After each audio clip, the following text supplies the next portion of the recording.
creature that locals refuse to name. Every town has a name for the thing in its woods. The Jersey Devil, the Beast of Bray Road, the Rake. We say them out loud.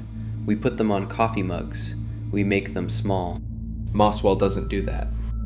The thing in Mosswell's woods has a name too, an old one, older than the road, older than the church on the hill.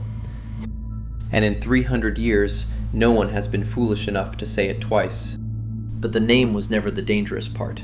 I need you to remember that. By the end of this, you'll understand why. You've driven through a town like Mosswell. You just didn't stop. It's the last town before the map turns green and empty. One blinking traffic light. A gas station that locks up at 6. A diner where the talk drops for half a second when you walk in, then picks right back up. Careful. Polite. You'd call it quiet. You might even call it charming. You wouldn't notice that every porch light in town is burning. All of them. All night. You wouldn't notice that nobody, not one person, walks anywhere near the tree line after dark.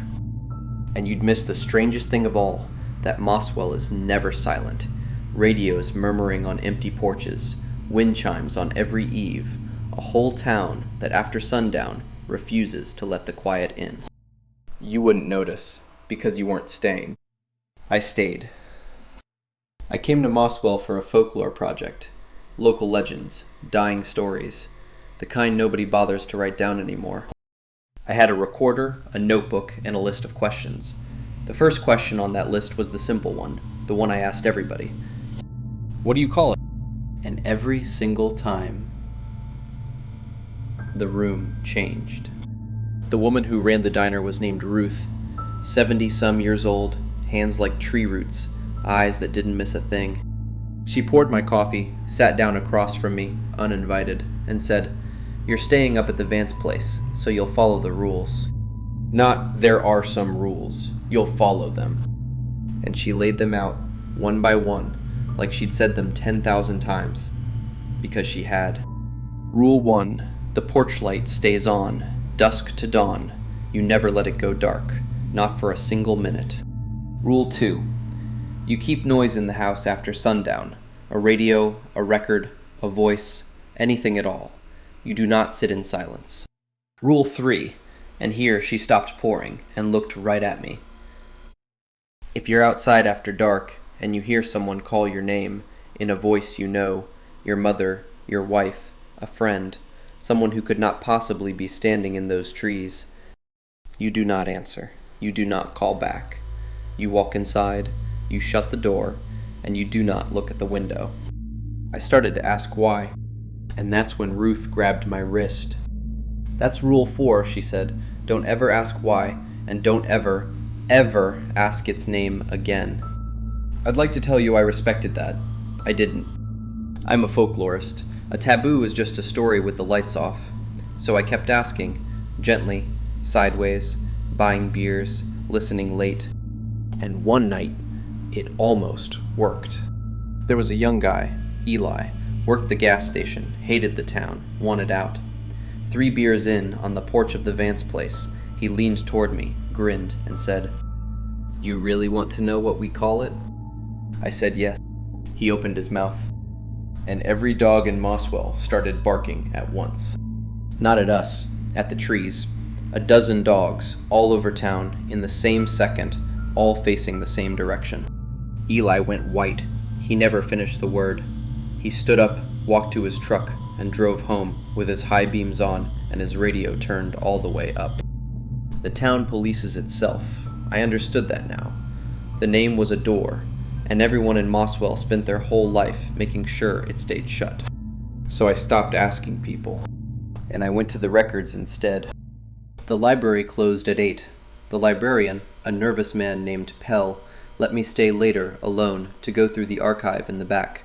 He set a single lamp burning on the table, and then, I remember this clearly, he reached up and clicked on a little transistor radio on the shelf, tuned it to a late-night talk station, and left it murmuring into the room. "Company," he said. Then he locked the front door behind him on his way out. I heard his car pull away. The archive was old ledgers, church registries, town minutes going back to 1700 and something. And in every single book, there was a black box. A name scratched out, inked over, burned clean through with a hot needle in the older pages. Every time the word should have appeared, struck from the record, by different hands, across 3 centuries. Except once, a church ledger, 1861, a preacher's own handwriting. He was new to Mosswell, he didn't believe, and he wrote, I'm paraphrasing, but barely, that he meant to end the town's superstition by speaking the name aloud, from the pulpit, on Sunday, to prove that nothing would happen. The entry ends mid-sentence. The next page is a different hand, 4 lines. Reverend spoke the word on Sunday last. That night the whole town lay awake and listened for it. 11 who listened were called, and answered, and did not return. We keep the noise now, we do not listen. We keep the noise now, we do not listen. I read that line 3 times, and then I realized the radio had stopped. I don't know when. I'd been so far down in the ledger, I never heard it die. The little transistor on the shelf, silent. The lamp still burning. The front door still locked. And the quiet in that room was total. The kind of quiet that has a texture. The kind you can feel pressing in against your ears. And without meaning to, the way anyone would, I held my breath. And I listened. At first, nothing. Then from somewhere back in the dark stacks behind me, the soft, dry sound of a single page turning. I told myself it was a draft, a window left open. Then another page. Closer. Then, very softly, from the rows of shelves I could not see into, someone said my name. Not a shout, a whisper, patient, almost fond. And it was Pell's voice, the librarian, who had locked the door from the outside 2 hours ago, whose car I had heard drive away. And every part of me wanted to answer, to call back, Pell, are you still here? That's the trap, you understand. The voice is always reasonable. It always belongs to someone who has no business being there, and that is exactly why your mouth opens to ask. I did not answer. I closed the ledger. I lifted the lamp. I did not look down the stacks, and I walked out of that library at the careful pace you keep when running would mean admitting what's behind you.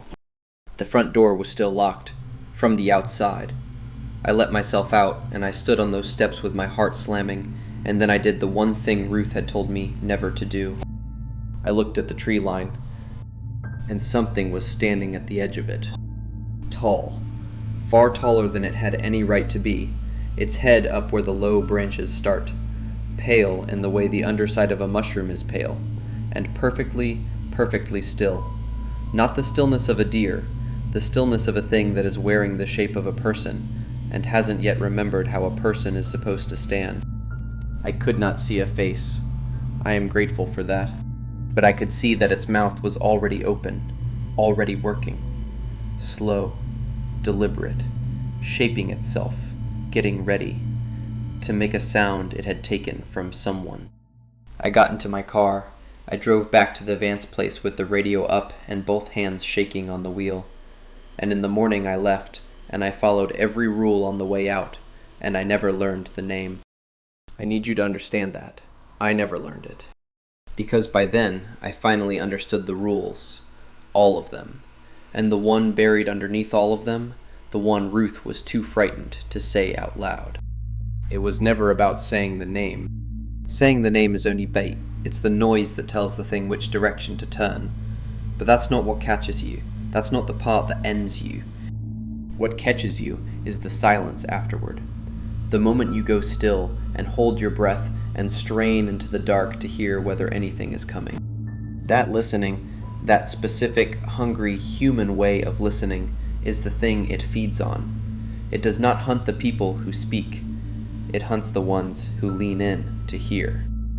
That's why the town drowns itself in noise, so they never, ever do it.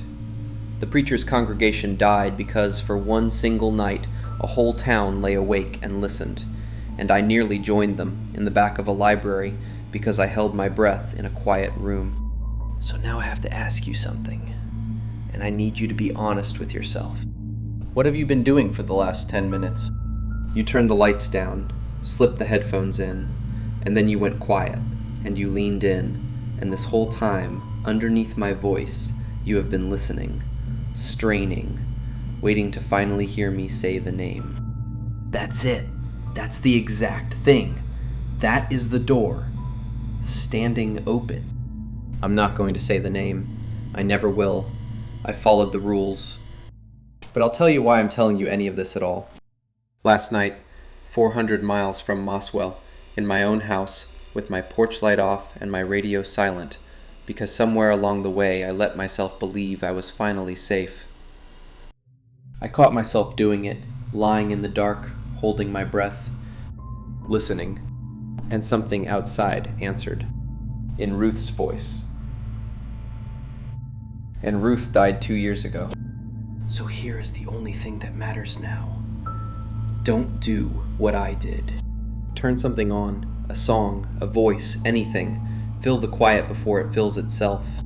And whatever you do, whatever you think you hear out there tonight, in a voice you'd know anywhere, stop listening for it.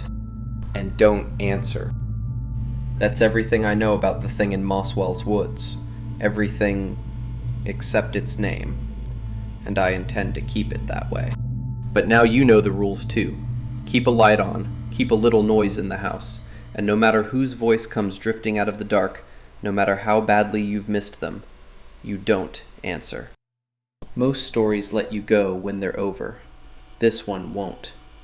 Because you just spent 10 minutes doing the one thing the whole town of Mosswell has spent 300 years teaching itself not to do. You listened. You leaned in. You waited for a name. So leave that little notification bell switched on. Think of it as your porch light. Keep it burning, and the next time something comes climbing up out of those woods, you'll hear about it from me first, in a voice you trust, instead of from the dark, in a voice you only think you do. And tell me, down in the comments, quietly, what does the thing in your town go by? The name nobody where you grew up will say out loud. Write it if you dare.